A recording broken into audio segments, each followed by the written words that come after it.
എല്ലാവർക്കും സത്സംഗ ദൃഷ്ടിയിലേക്ക് വീണ്ടും സ്വാഗതം. നമ്മളിന്ന് പറയാൻ പോകുന്ന വിഷയം, ഒരുപാട് പേര് പറയാറുണ്ട്, നമ്മുടെ പ്രാർത്ഥനകൾ ഫലിക്കുന്നില്ലേ? ഒരുപാട് ദൈവത്തിൻ്റെ അടുത്ത് പ്രാർത്ഥിച്ചിട്ടും എത്ര പ്രാർത്ഥിച്ചിട്ടും അത് ഒരിക്കലും നടക്കുന്നില്ല. എന്താണതിന് കാരണം? എന്തുകൊണ്ടാണ് അത് നടക്കാത്തത്? ഒരുപാട് പേര് ഒരുപാട് പ്രാർത്ഥനകൾ, ഒരുപാട് ആചാരങ്ങൾ, അനുഷ്ഠാനങ്ങൾ, മന്ത്രങ്ങൾ, അത് ഇത് എല്ലാം ചെയ്യുന്നുണ്ട്. എല്ലാ മതത്തിലുള്ളവരും ചെയ്യുന്നുണ്ട്. എന്നിട്ടും പല കാര്യത്തിനും ഡിലേ ആണ്. ചിലവർക്ക് പെട്ടെന്ന് നടക്കും, ചിലവർക്ക് നടക്കുന്നില്ല, ഒട്ടും നടക്കുന്നില്ല. ഇങ്ങനെ ഒരാളാണ് നിങ്ങളെങ്കിൽ ഈ വീഡിയോ പൂർണ്ണമായി കാണുക. ഇത് നിങ്ങൾക്കുള്ള വീഡിയോ ആണ്. ആഗ്രഹങ്ങൾ നടക്കാത്തതിൻ്റെ, ഡിവൈൻ ഡിലേ ഉണ്ടാകുന്നതിൻ്റെ, ദൈവികമായിട്ടുള്ള ഒരു കൃപ ഒഴുകുന്നതിന് ഡിലേ ഉണ്ടാകുന്ന ഒന്നാമത്തെ റീസൺ നമ്മൾ തന്നെയാണ്. നമ്മൾ ജീവിതത്തിൽ ഒരുപാട് തെറ്റുകൾ ചെയ്തിട്ടുണ്ടാവും. നമുക്ക് ഒരുപാട് റിഗ്രറ്റ്സ് ഉണ്ടാവും, കുറ്റബോധങ്ങളുണ്ടാവും. ഞാനത് അന്ന് ചെയ്തു പോയല്ലോ, അല്ലെങ്കിൽ അങ്ങനെ ചെയ്യാൻ പാടില്ലായിരുന്നു, ഞാനൊരു പാപിയാണ്, ഇങ്ങനെയൊക്കെയുള്ള കുറ്റബോധങ്ങൾ നമുക്കുണ്ട്.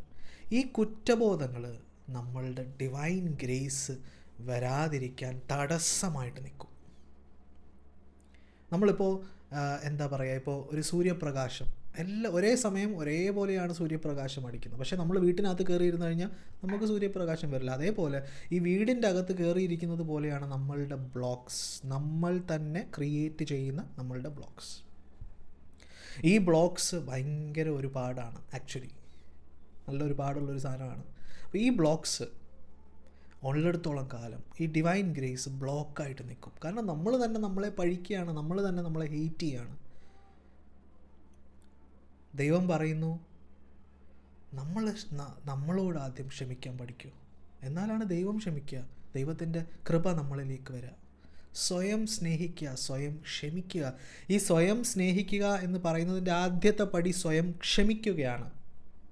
അത് ചെയ്യാത്ത ഒരാൾക്കും വിജയമുണ്ടാവില്ല. ആ വിജയം ഒരിക്കലും വരില്ല. അത് നമ്മൾ വളരെ പ്രധാനപ്പെട്ട, അതാണ് ഒന്നാമത്തെ പോയിൻ്റ് എന്ന് പറയുന്നത്. രണ്ടാമത്തെ കാര്യം, നമ്മൾ ആ ഒരു കാര്യം, നമ്മളിപ്പോൾ ഒരു വെൽത്തിന് വേണ്ടി, ജീവിതത്തിൽ ഒരുപാട് സാമ്പത്തിക ബുദ്ധിമുട്ടുണ്ട്, അല്ലെങ്കിൽ ജീവിതത്തിൽ ഒരുപാട് സമൃദ്ധി വേണം എന്നൊരാൾ ആഗ്രഹിക്കുന്നതിനൊന്നും യാതൊരു തെറ്റില്ല. പക്ഷേ നമ്മളതിന് റെഡിയാണോ എന്ന് നമ്മൾ സ്വയം ചിന്തിക്കണം. ഈ ചില ആൾക്കാർ സമ്പത്ത് വേണം എന്ന് ആഗ്രഹിക്കുന്ന ഒരാൾ, അല്ലെങ്കിൽ ജീവിതത്തിൽ ഒരുപാട് നന്മകൾ വേണമെന്ന് ആഗ്രഹിക്കുന്ന ഒരാൾ, ചിലപ്പോൾ അയാൾ ഒരു വിഷമം ഉള്ള ഒരാൾക്ക് സഹായിക്കാത്തൊരു വ്യക്തിയായിരിക്കും. പണം കൊണ്ട് മാത്രമല്ലല്ലോ സഹായം, പല രീതിയിലും സഹായങ്ങളുണ്ട് അല്ലേ? അതേപോലെ തന്നെ മൈസറായിട്ടുള്ള, വളരെ പിശുക്കനായിട്ടുള്ള ആളായിരിക്കും. പണം ഉണ്ടെങ്കിലും വളരെ പിശുക്ക് ലാക്കിലാണ് ജീവിക്കുന്നത്, ഇല്ലായ്മയിലാണ് ജീവിക്കുന്നത്. അയാളുടെ വൈബ്രേഷൻ തന്നെ ഇല്ലായ്മയാണ്, ലാക്കാണ്. ഇങ്ങനെയുള്ളവരിലേക്ക് എങ്ങനെ വരും? ഇല്ലായ്മയാണ് നമ്മൾ കാണുന്നത്. അപ്പോൾ എങ്ങനെയാണ് സമൃദ്ധി വരിക നമ്മളിലേക്ക്? നമ്മൾ പറയാറില്ലേ, കൊടുക്കും തോറും കിട്ടും. നമ്മൾ പ്രപഞ്ചത്തിന് ഒരു നമ്മൾക്ക് കഴിയാവുന്ന അത്ര സേവനം, അത് പണമായിട്ട് മാത്രമല്ല, നമ്മളുടെ വിഷമിച്ചിരിക്കുന്ന ഒരു സുഹൃത്തിനെ വിളിച്ച് സംസാരിക്കുന്നത്, അതും ഒരു സേവനമാണ്, അതും ഒരു ദൈവീകമായിട്ടുള്ള പ്രവൃത്തിയാണ്. നന്മകൾ ചെയ്യുക എന്നുള്ളത്, നന്മകളെന്ന് വെച്ചാൽ പല ആൾക്കാർക്കും അതിൻ്റെ പറ്റുന്ന രീതിയിലുള്ള നന്മകളാണ്. അല്ലാതെ നമുക്ക് ഒരിക്കലും എല്ലാവർക്കും പൈസ കൊടുത്തുള്ള നന്മയല്ല. ഒരു നേരത്തെ ഭക്ഷണം ഒരാൾക്ക് കൊടുക്കുക, ഒരു നേരത്തെ ഭക്ഷണത്തിന് എത്ര രൂപയാവും?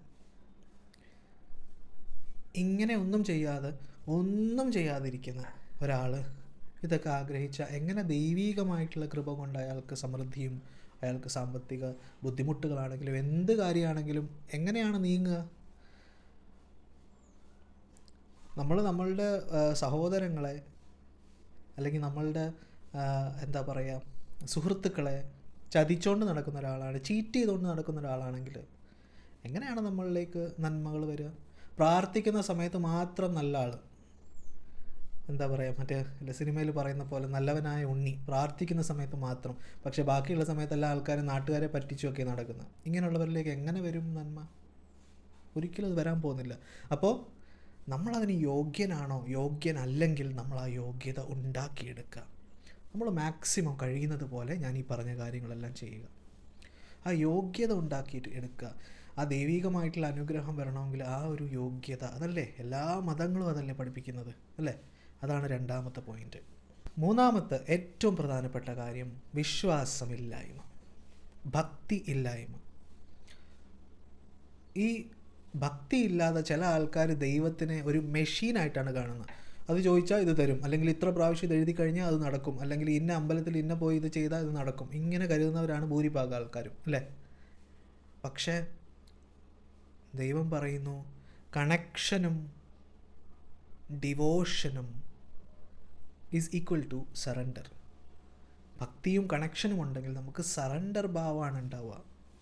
ഈ സറണ്ടർ ഇല്ലാതെ നമ്മൾ ഒരു കാര്യവും ചെയ്തിട്ട്, സറണ്ടർ എന്ന് പറഞ്ഞാൽ ശരണാഗതി, ശരണം, what ever is best for me, എനിക്ക് ഏറ്റവും ശ്രേഷ്ഠമായിട്ടുള്ള കാര്യം അങ്ങ് ചെയ്യും, അങ്ങ് എൻ്റെ ജീവിതത്തിൻ്റെ എന്താ പറയുക ഉടമസ്ഥനാണ്, എനിക്ക് ഏറ്റവും ശ്രേഷ്ഠമായിട്ടുള്ളതാണ് അങ്ങ് ചെയ്യുന്നത് എന്നുള്ള ഉറച്ച ബോധ്യം.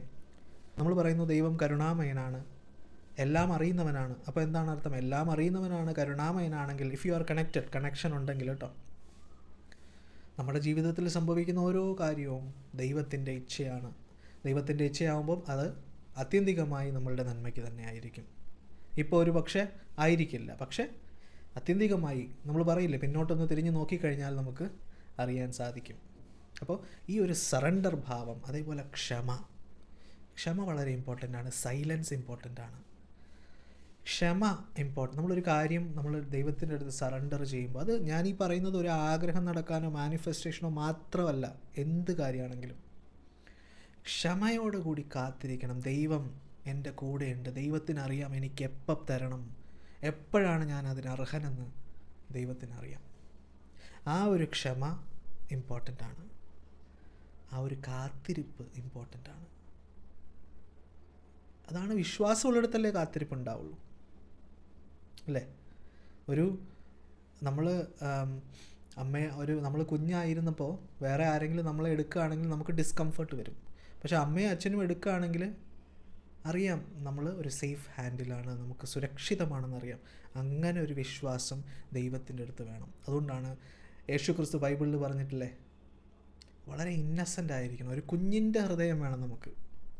കുഞ്ഞിൻ്റെ ഹൃദയം, ആ ഒരു തുറന്ന മനസ്സ്, ആ ഒരു സത്യസന്ധത. ദൈവരാജ്യം കുഞ്ഞുങ്ങളുടെ ഹൃദയമുള്ളവർക്കാണ്, അല്ലാതെ സീരിയസ് ആയിട്ട് ഇങ്ങനെ പിടിച്ച് ഇരിക്കുന്നവർക്കല്ല. കുഞ്ഞിനെ പോലെ മൃദുലമായ ഹൃദയമുള്ളവർക്ക്, വിശ്വാസമുള്ളവർക്കാണ്. കുഞ്ഞുങ്ങൾക്ക് അവരുടെ അമ്മയും അച്ഛനെയും ഭയങ്കര വിശ്വാസമാണ്, ഇല്ലേ? അത്രയും വിശ്വാസം നമ്മൾ വരുത്തുക. അത് വരുത്താൻ സമയമെടുക്കും, പക്ഷേ ഡിവൈനുമായിട്ട് കണക്റ്റ് ചെയ്താൽ ഡെഫിനറ്റ്ലി ആ വിശ്വാസം ഉണ്ടാവും. പരീക്ഷണങ്ങൾ വരും. പിന്നെ ഒരു കാര്യം എന്താണ്? അടുത്ത കാര്യം ടെസ്റ്റാണ്. പരീക്ഷണങ്ങൾ എന്തിനാണ്? നമ്മളിപ്പോൾ ഒരു ടീച്ചർ പരീക്ഷ ഇടുന്നത് ടീച്ചറിന് അറിഞ്ഞുകൂടാ നമ്മൾ എത്രമാത്രം പഠിച്ചിട്ടുണ്ടെന്ന്. പക്ഷേ ഡിവൈനിന് എല്ലാം അറിയാം, എല്ലാം അറിയുന്നവനാണ്, അല്ലേ? എല്ലാം അറിയുന്നവനാണ്, ഏറ്റവും കരുണയുള്ളവനാണ്. ഖുറാനിൽ പറയുന്നതല്ലേ, ബിസ്മില്ലാഹി റഹ്മാനി റഹീം, അല്ലേ? ഏറ്റവും കരുണയുള്ളവനാണ്, എല്ലാം അറിയുന്നവനാണ്, അല്ലേ? ഗീതയിലും എല്ലാം പറയുന്നതല്ലേ. അപ്പോൾ ഈ ഒരു എല്ലാം അറിയുന്നവനായതുകൊണ്ട് ഈ ടെസ്റ്റ് എന്തിനാണ്? നമുക്ക് വേണ്ടിയാണ്. നമ്മളെ കാണിച്ചു തരാണ് നമ്മളെവിടെയാണ്. നമ്മൾ പറയാറുണ്ട് ഭയങ്കര ഭക്തിയാണ് എനിക്ക്, ഭയങ്കര ഇതാണ്. ഒരു ടെസ്റ്റ് വരുമ്പോൾ അറിയാൻ പറ്റും നമ്മൾ എവിടെ നിൽക്കുന്നു എന്ന്, നമുക്ക് തന്നെ അറിയാൻ പറ്റും, അല്ലേ? അതിനാണ് പരീക്ഷ. ഒരിക്കലും ദൈവം നമ്മളെ ടെസ്റ്റ് ഇട്ട് നോക്കുന്നതല്ല. പരീക്ഷണങ്ങൾ ദൈവം തരുന്നത് നമുക്ക് വേണ്ടി തന്നെയാണ്. അത് നമ്മൾ മനസ്സിലാക്കുക. അല്ല പരീക്ഷണം വരുമ്പോൾ എന്തിനാ ദൈവമേ എന്നെ ഇട്ട് പരീക്ഷിക്കുന്നതെന്ന് പറഞ്ഞിട്ട് കാര്യമില്ല. നമുക്ക് തന്നെയാണ്. നമുക്കപ്പോൾ അറിയാൻ പറ്റും. നമ്മൾ ചിലപ്പോൾ അടുത്ത ഷിഫ്റ്റ് ചെയ്യും, ഈ ദൈവം ശരിയല്ല, അടുത്ത ദൈവത്തിലോട്ട് പോകാം. ചില ആൾക്കാരുണ്ട് അങ്ങനെ, അല്ലേ? പല മതങ്ങൾ ട്രൈ ചെയ്യുന്നവരുണ്ട്, പല ഇത് ട്രൈ ചെയ്ത് അതിലൊന്നും കുഴപ്പമുണ്ടെന്ന് പറയല്ല. പക്ഷേ ആ ഉറച്ച വിശ്വാസത്തിൻ്റെ ഒരു ടെസ്റ്റാണത്, മനസ്സിലായില്ലേ? അപ്പോൾ ആ ടെസ്റ്റ് വരുമ്പോൾ നമുക്ക് അറിയാൻ പറ്റും നമ്മളെ തന്നെ കൂടുതലായിട്ട്. പിന്നെ ഏറ്റവും അവസാനമായിട്ട് നമ്മൾ ഡിവൈനുമായിട്ട് കണക്റ്റഡ് ആണെങ്കിൽ, ഒരു വളരെ ഫേമസ് ആയിട്ടുള്ളൊരു ഗുരുവുണ്ട്, ഷിർഡി സായി. എനിക്ക് ഏറ്റവും ഇൻസ്പയറിംഗ് ആയിട്ടുള്ള പുള്ളിയുടെ ഒരു വചനമാണ്, God gives you what you need, not always what you want. ദൈവം നമുക്ക് തരുന്നത് നമുക്ക് എന്താണ് നീഡായിട്ടുള്ളത്, അല്ലാതെ എപ്പോഴും എന്താണ് നമുക്ക് ആവശ്യം അതല്ല. കാരണം നമ്മൾ ആവശ്യപ്പെടുന്നതെല്ലാം നല്ലതാവണമെന്നില്ല. നമ്മൾ ജീവിതത്തിൽ നമ്മൾ ആവശ്യപ്പെട്ട് നേടിയതെല്ലാം ചില കാര്യങ്ങളെങ്കിലും നമുക്ക് വേദന തരുന്നതാണ്, അല്ലേ? നമ്മൾ വളരെ ഇഷ്ടപ്പെട്ട് നേടിയ പല കാര്യങ്ങളും നമുക്ക് വേദന തന്നുകൊണ്ടിരിക്കുന്നതാണ്. ബട്ട് ഡിവൈനുമായിട്ട് കണക്റ്റഡ് ആണെങ്കിൽ നമുക്ക് എന്താണോ ആത്യന്തികമായിട്ട് നന്മയുള്ളത്, സന്തോഷം തരുന്നത്, അതാണ് സംഭവിക്കുക. അതൊരു സ്പിരിച്വൽ ട്രൂത്താണ്.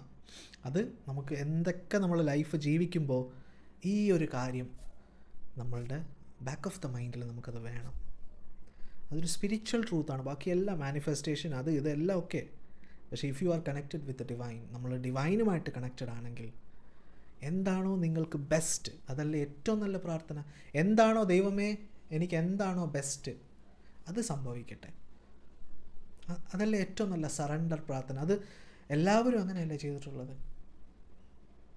ബൈബിളിലും ഖുറാനിലും ഭാഗവതത്തിലും ഗുരു ഗ്രന്ഥ് സാഹിബിലും എല്ലാം പഠിപ്പിക്കുന്നത് ഇതേ കാര്യമാണ്. ശരണാഗതിയിൽ പ്രാർത്ഥിക്കും, നിങ്ങൾ അത് വേണം ഇത് വേണം എന്നൊക്കെ പറയുന്നത് ഓക്കെ. പക്ഷേ ഇതൊക്കെ നിങ്ങൾ പറഞ്ഞു വന്നാലും അൾട്ടിമേറ്റ്ലി നമ്മളൊരു ബോധ്യത്തിലെത്തും. അതായത് ഡിവൈനുമായിട്ട് കണക്ഷൻ കൂടുന്നവരുടെ കാര്യമാണ്. കൂടുമ്പോൾ നമുക്കറിയാം അവൻ എനിക്ക് വേണ്ടത് ചെയ്തു കൊള്ളും എന്നുള്ളൊരു ബോധ്യം നമുക്ക് വരും. ആ ബോധ്യം മാത്രമേ നമ്മളെ യഥാർത്ഥ സന്തോഷത്തിലേക്ക് നയിക്കുള്ളൂ. ആ ബോധ്യം മാത്രമേ നമ്മളെ ദൈവത്തിൻ്റെ ഒരു പുത്രനോ പുത്രിയോ ആക്കി മാറ്റുള്ളൂ. എല്ലാവർക്കും ആ ബോധ്യം ഉണ്ടാവട്ടെ. എല്ലാവർക്കും ദൈവീകമായിട്ടുള്ള അനുഗ്രഹം ജീവിതത്തിൽ ഉണ്ടാകട്ടെ എന്ന് പ്രാർത്ഥിക്കുന്നു.